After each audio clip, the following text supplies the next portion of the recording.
Ndabaramukije mwese abanywanyi b'ibiganiro byacu abakomeje kudukurikira ndetse n'abakomeje kubana natwe mu makuru n'ibiganiro byacu tubategurira ndetse tukabashikiriza ngakuri no monesha kuri yacu ane yanyu ya Burundi News TV. Turi mu gatondo ko kuwa kabiri turi kwigenekerezo rya 29 ukwezi n'ukwa kane umwaka no 2025 kaze kuba ariko baratwumviriza tugiye kugaruka ku makuru aremere cyane akomeje kugenda aravugwa nga muri kino gihugu cacu c'u Burundi. Turaza kuhera ku makuru akomeje kugenda ariko aravugwa cyane turaza kwibanda ku bigendanye n'ingwani ikomeje kubera mu buseruko bwa Repubulika iharanira intwaro rusange ya Kongo. Iyi ngwani ikomeje kugenda irakomeje guhekura imiryango y'abarundi nk'uko biboneka, aho abana b'abarundi bakomeza kugenda baragwa muri iyo ngwano ku rugero rudasanzwe, ibikomeje kwiyamirizwa n'abatari bakeya maze bagaca bagaragaza neza yuko nyine ibigendanye n'iyo ngwano bikwiye kuba byohagara canga ingabo z'u Burundi nyine zigaca ziravanwa aho ngaho. Icakora iyi ntambara mu buseruko bwa Repubulika Rusange ya Kongo, Washington DC n'ubundi yarasubiriye gutanguza ibiganiro hagati ya RDC ndetse n'igihugu c'ubanyi c'u Rwanda. I Bruxelles n'ubundi iri kwirakomeza ubucuti bwayo n'ibindi bihugu, ubwo arimo igihugu c'u Burundi ndetse n'ibindi bihugu birimo Kongo. Rero nk'uko biboneka aho umushikiranganje w'imigenderanire n'andi makungu Ububirigi yagiriye uruzinduko nga mu Burundi anyuze i Kampala mu gihugu ca Uganda, akaba yarerekeje no muri Kongo kwa Perezida Felix Tshisekedi Tshilombo.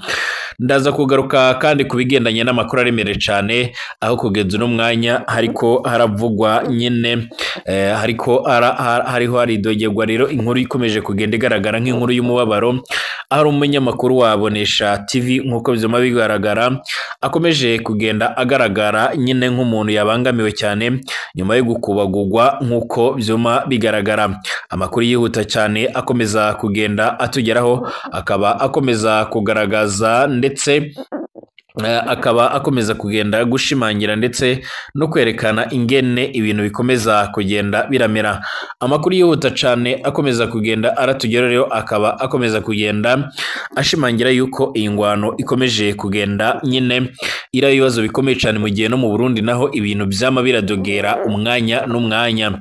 Ikaze turabira hamwe rero aya makuru akomeje kugenda aravugwa. Reka ndabaha ikaze mwese abatwumviza bari mu Burundi, abatwumviza bari mu karere k'ibiyaga bigari, abari mu makungu ya kure, abari mu bice bigiye bitandukanye, mwese ndabahaye ikaze, ndabifuriza kumererwa neza cyane. Kaze kuri mwebwe bwese kandi mukomeje kudukurikira ndetse no kubana natwe makuru n'ibiganiro byacu, abari nga mu karere k'ibiyaga bigari ku mugabane w'Uburaya, Aziya, Australia ndetse n'andi agiye atandukanye, mwese turabahaye ikaze kandi turabifuriza gukomeza kumererwa neza cyane.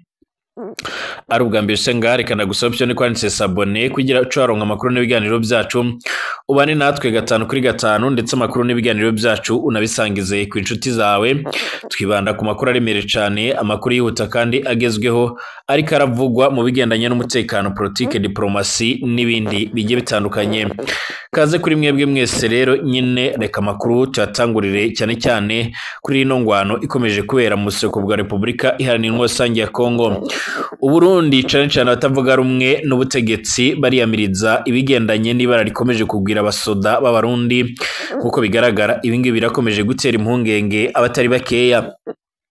Ni mu gihe Bujumbura rero nkuko bigaragara ku igenekerezo rya 26 ndamukiza 2025 birongowe n'umunyamabanga wa leta zunze ubumwe za Amerika Marco Rubio, hari umubonano uhambaye wabaye n'ubundi kwa 25 ndamukiza i Washington DC hagati ya Tereze Kayikwamba ndetse n'umushikiranganje ajejwe imigenderanire n'andi makungu wa Repubulika Rusange ya Kongo nyine ndetse na Olivier Nduhungirehe, umushikiranganje w'u Rwanda ajejwe imigenderanire n'amakungu y'ahandi. Iyo nama kandi yarabaye mu ibanga, yerekana ko rero hariko harageragezwa gusubira gutanguza ibiganiro hagati ya Kinshasa n'u Rwanda mu gihe imishamirano mu karere nyine yunyugwa n'intambara ziri rero mu buseruko bwa RDC ziteye amakenga ku rwego mpuzamakungu, mu gihe Washington DC iriko rero iragerageza kugurura nyine imihora ya politike. Ububirigi buriko rero nyine buragwiza ibikorwa rero byabwo mu karere.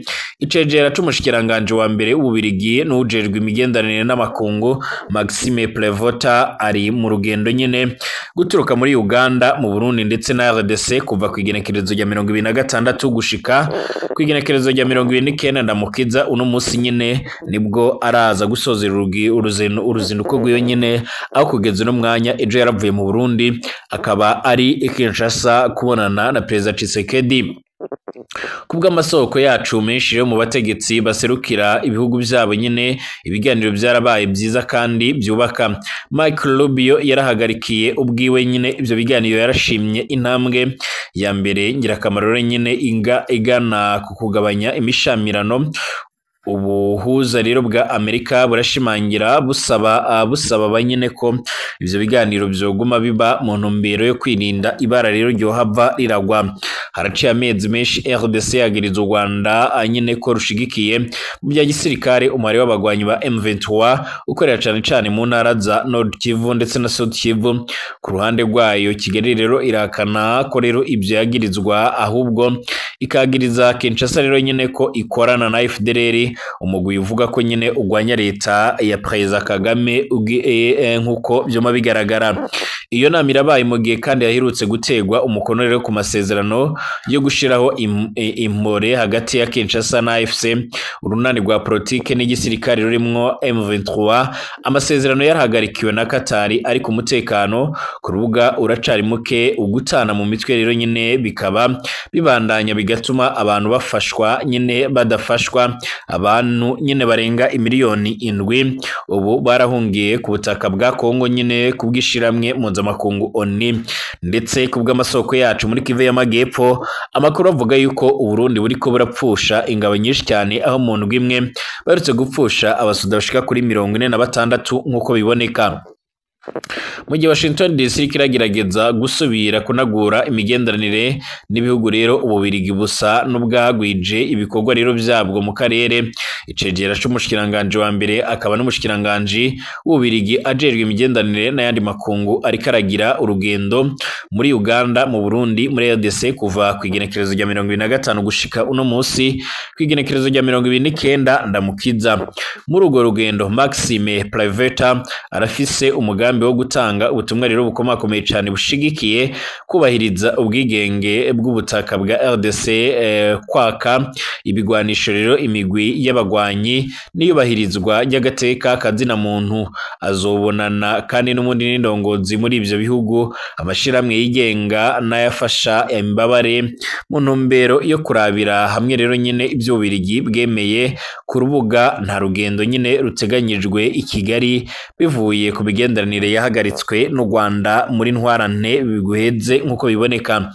Mu mibonano agira uwo nyene ajejwe nyene imigenderanire y'Ububirigi n'amakungu yibutsa ko rero nyene amahoro mu karere k'ibiyaga bigari nyene ategerezwa guca mu biganiro bitagiramwe rero uburyarya, guhagarika indyane ndetse no kugwanya ukudahana nyene agashimangira k'Ububirigi nyene atana kimwe rero kinyegeje inyuma bufise rero ariko ko bukora nyene mu ntumbero yo gutora umuti urama ushimikiye nyene kwiyubahirizwa ry'amategeko mpuzamakungu. Imigenderanire kiragenda neza ariko haracari intamba nyinshi. Umubonano wabereye rero Washington DC nyene hagati ya Therese Kayigwamba Wagner umushikiranganje w'imigenderanire n'andi makungu wa Republika n'wasangiye ya Kongo na Olivier Nduhungirehe ntakeka ko nyene ari ihinduka rikomeye cyane nyuma y'amezi menshi yo guterana nyene amajambo n'imishamirano ya gisirikare hagati ya RDC n'u Rwanda. Ku nshuro ya mbere izo mpande zibiri ziremeye kwicara nyine hamwe zihujwe n'amakungu, bikerekana ko rero nyine zose zibona ko bikenewe ko intambara yo mu karere nyine atakindi kizoyitorera inyishu atari ibiganiro. Ku gihe gito rero nyine iyo ngendo yoshobora gutuma ibintu bijya ku murongo, gusubira kugurura umuhora nyine ukuganira hagati ya Kinshasa na Kigali, gutyo bikagabanya nyine ingorane zikomakomeye cyane zo mu gisirikare ku mipaka nk'uko biboneka. gutegura ubuhuza bwagutse rero harimwo rero n'abandi bafatanyabikorwa bo mu karere kugira ngo haboneke amasezerano yo gufashanya ndetse no gushigikirana inzira zo gukuraho rero ibigwanisho. Ukwitandukanya buhoro buhoro rero kw'imigwi yitwaje ibigwanisho gushika ubu ngubu yari ifise imfashanyo nyinshi cyane canga nke mu byo politike canke mu by'igisirikare, ariko rero ingorane ni nyinshi. Ukwikekana kuracari nyine bivuye ku kwagirizanya gushigukira imigwi yitwaza ibigwanisho. Ikindi kandi nk'uko biboneka imikino ifatiye nyine ku butunzi budasiguritse bufatiye kwimba ubutare nyine burazibira umurindi w'ibiganiro. Ubwa nyuma intambamyi zo muri ibyo bihugu nyine bibiri ziratuma ibyizigiro byo gutorera rero umuti ibibazo byihuse bibamwo rero nyine intambamyi muri RDC. Ingabo birazigora nyine kugarukana umutekano mu buseruko bw'ico gihugu, nubwo rero hari abagifasha nyine nayo mu Rwanda. Politiki ijanye n'umutekano niyo rero izambara imbere kugira ngo ico gihugu kigire imigenderanire n'ikindi gihugu cose. Gutyo naho rero nyine umunano wo muri Washington DC ari soko y'ibyizigiro uzoba intambwe imwe rero gusa mu zindi mu nzira z'amahoro izosaba ukwiyemeza nyine, kandi ikiruta byose ugushaka kwa politike nyine kw'indongozi z'akarere gushigikiwe n'igitsure c'amakungu kidahera nk'uko biboneka kugeza ubu. Nubwo ibi impande zombi zimaze imisi ziboneka yuko nyine ziriko zirakora ibishoboka byose kugira ngo zibashe rero kuba zobona inyishu rero ku bibazo bigendanye n'umutekano byama bigaragara kuko amakuru akomeza kugenda atugeraho abivuga. Amakuru akomeza kugenda atugera akaba akomeza kugenda ashimangira, akaba agaragaza ndetse aranerekana neza yuko nyine ibintu bikomeje kugenda biboneka ndetse ibintu bikomeje kugenda bigaragara neza yuko nyine ibintu bikomeje kugenda birafata indi ntera.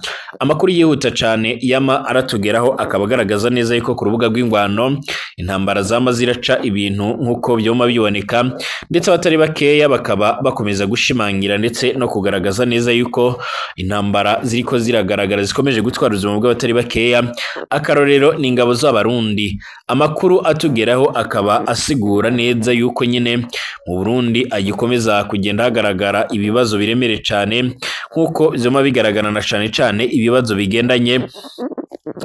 bigendanye no kuba rero mu Burundi hariko haribonekeza ibiziga biremere cyane nk'uko amakuru akomeza kugenda tugera bivuga.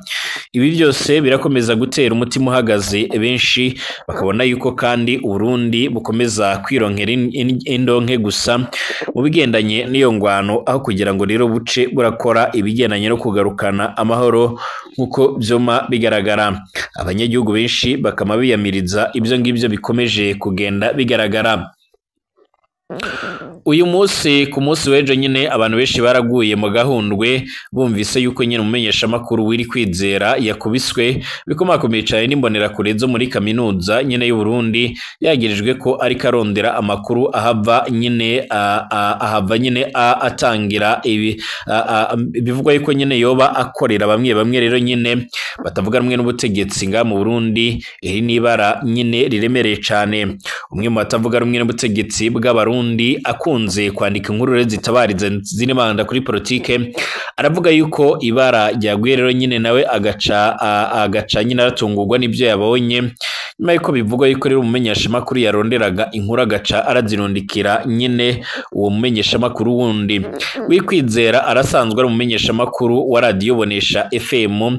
Amakuru yatanzwe n'ibimenyesha makuru bitandukanye harimwo rero na radio Bonesha FM amenyesha ko mu gatondo ko ku munsi w'ejo hari igenekerezo rya 28 ukwezi kwa 4 Wikwizera yari yarungitswe ni radio nyine kurondera amakuru muri kaminuza y'u Burundi campus Mutanga.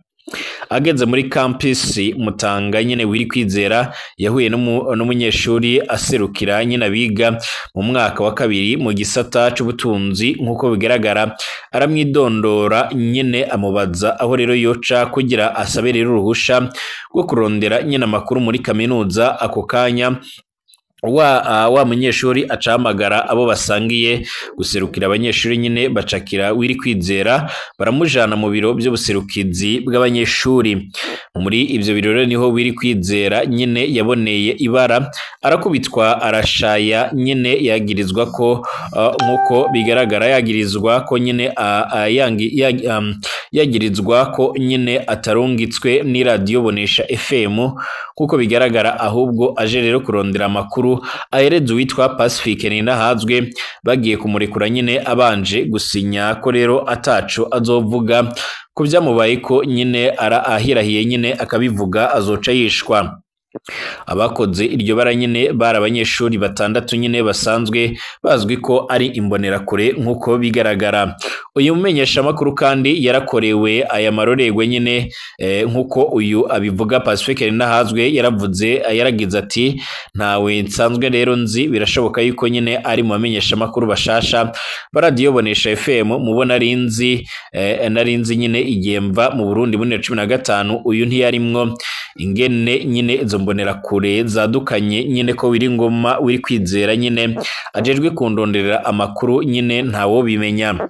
So bwa mbere kandi zino mbonerakure zo muri kaminuza y'u Burundi zitwa ko rero ziserukira abandi ziha ibara nyine kwamenyesha makuru nkuko bigaragara. Yaragize ati turamaze nyine kubona amabi menshi nyine y'izo mbonerakure zikora aho zirara nyine zirakizura zigafata abo zishatse nyine naho buba nyine ari abandi banyeshuri zikabajana aho ngaho zita mwikosorero nyine zikabakubagura bidasanzwe.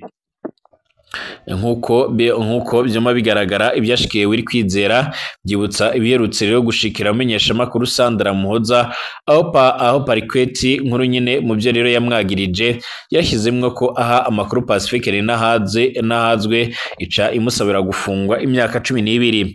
Ibi bintu birateye isoni umuntu rero asigara yibaza iyo rero igihugu kiriko kiraja koko nyine nibo Burundi bwabaye nyine ishamba ritagiramwe rero amategeko aho igikoko nyine gikaze rero kirya ibindi atankomanzi nkuko bigaragara canga se nkuko bikomeje kugenda bigaragara. Izi nkuru zirakomeje kugenda zibonekeza nga mu Burundi aho benshi bama bamagana iryo bara ryarakorewe uyu mumenyesha makuru nkuko bikomeza kugenda bigaragara. Tugaruke no ku yandi makuru akomeye cyane akomeje kugenda ari karavugwa cyane ngaha muri kino gihugu cacu c'u Burundi ariko cyane tunagaruka kubikomeje kugenda biravugwa hirya no hino mu makungu ya kure nkuko byoma bigaragara. Bwa mbere Korea ya ruguru yaremeye yuko yohereje ingabo gufasha Uburusiya. Ku nshuro ya mbere Korea ya ruguru nyine yaremeje ko rero yohereje ingabo kugwanira Uburusiya rero nyine mu ntambara burimwo na Ukraine nkuko bigaragara nyine mu nkuru rero yaciye mu gitangazamakuru ca leta KNCNI. Igisirikare ca Korea ya ruguru cyaravuze yuko nyine cyafashije ingabo z'Uburusiya kubohora ibyuzuye nyine akarere ko ku mupaka ka Kursk nyine ku itegeko ryaratanzwe na Perezida Kim Jong Un. Nkuko bigaragara rero nyine iki gitangazamakuru gitangaje ngiye mu nyuma y'iminsi mike umugaba mukuru w'ingabo z'Uburusiya nyine Valery Gerasimov ashimye ubutwari bw'ingabo za Korea ya ruguru bwari ubwa mbere kandi Moscow yemeye ku mugaragaro ubufasha bw'izo ngabo. Mbere abategetsi b'ibihugu rero by'uburengerazuba barabwiye BBC ko rero nyine babona ko nibura abasirikare 1000 kubagera ku 10,000 ba Korea ya ruguru nyine bariciwe muri iyo ntambara mu mezi 3 aheze. Uyu mutegetsi yaravuze ko Moscow igenzura akarere kose ka Kursk ku Burusiya ibyo Ukraine yahakanye.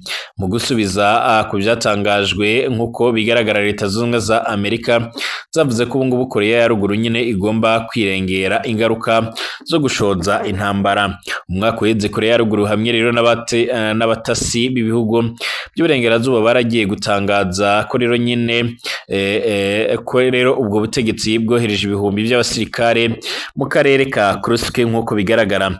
Icyemezo cyo kohereza ingabo cyari kigendeye nyine kigeranye n'amasezerano yo gufashanya mu bya gisirikare hagati ya Moscow ndetse n'ubutegetsi bwa Korea ya ruguru nkuko bigaragara bwa Pyongyang nkuko bigaragara muri ko kimenyesha makuru. Iki kimenyesha makuru gisuramwe rero Perezida Kim avuga yuko Korea ya ruguru nyine n'Uburusiya byerekanye ubushuti rero n'ubuvandimwe bwabyo i Kursk.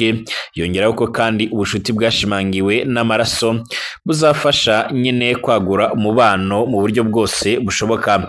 Inkuru y'iki kimenyesha makuru yongeraho ko kandi Korea ya ruguru yafasha igisirikare c'Uburusiya n'ikindi gihe cyose.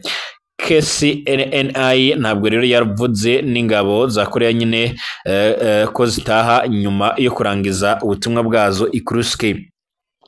Amakuru ko Korea ya ruguru nyine yohereje ingabo mu Rusiya yatanguye kuvugwa mu Kwakira ubwo ni mu kwezi kw'icumi, nyuma y'uko rero ubucuti bwa Kim ndetse na Putin burushijeho gukomera. Perezida Vladimir Putin na Kim Jong Un barasinyanye amasezerano yo gufashanya mu gihe nyine haba hari igihugu gitewe muri ibyo bihugu bindi. Inzobere mu bya gisirikare zaravuze yuko ingabo za Korea ya ruguru nkuko biboneka nyine zoherejwe bivuga ko ari zo nyine mu mutwe udasanzwe witwa Storm Corps zidafise ubumenyi buhagije ku ntambara zo muri iki gihe nkuko bigaragara. Mu ntangiriro z'uyu mwaka Colonel Hamisha de Gredon yarahoze ari komanda mu ngabo zirashisha ibifaru z'Ubwongereza. Yaragize ati n'abasirikare batatojwe bihagije bayoborwa n'abaofisiye b'Abarusiya batumvikana mu rurimi. Ariko nubwo rero byavuzwe gutyo, umugaba w'ingabo za Ukraine General Oleksandr Siliskyi yari yavuze yuko ingabo za Korea ya ruguru zirimo rero kubateza ibibazo bikomakomeye cyane ku mirongo y'imbere ku rugamba. Icyo gihe yaragize ati ni benshi abandi basirikare bari hagati y'ibihumbi y'ibihumbi 11 ndetse na 12 barafise imyaka myinshi kandi barateguye neza. Nibo rero bari kugaba ibitero barakoresha amayerero ya gisoviete kandi bizeye umubare wabo nkuko biboneka. Hari abasirikare benshi rero bo muri Korea ya ruguru baherutse gufatirwa ku mirongo y'imbere ku rugamba.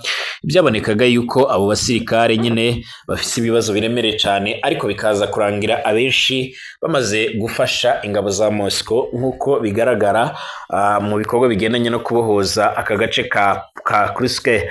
Kugeza ubu nyine ubutegetsi bwa Pyongyang ndetse na Moscow burakomeje gukora ubushuti n'imigenderanire. Tugaruke mu kanya turebera hamwe andi makuru akomeje kugenda ariko aravugwa.